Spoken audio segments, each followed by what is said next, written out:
السلام عليكم ورحمة الله وبركاته. مواصلات جمهورية مصر العربية، محافظة القاهرة الكبرى، من حي وسط ميدان رمسيس. لو عاوز تروح من أمام مسجد الفتح في ميدان رمسيس إلى شارع أحمد فخري والنادي الأهلي، أول مكرم أول عباس، هتركب إيه؟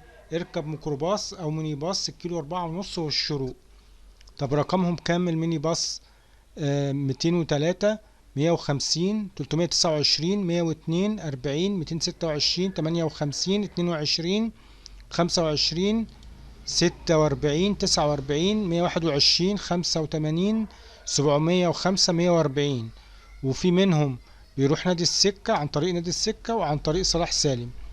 اللي بيروح نادي السكة 203 150 329 102 40 226 58 22 25 46.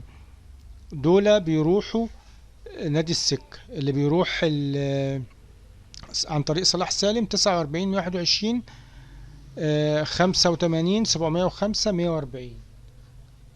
شكرا والى اللقاء. ما تنسناش تدعمونا باللايك والشير.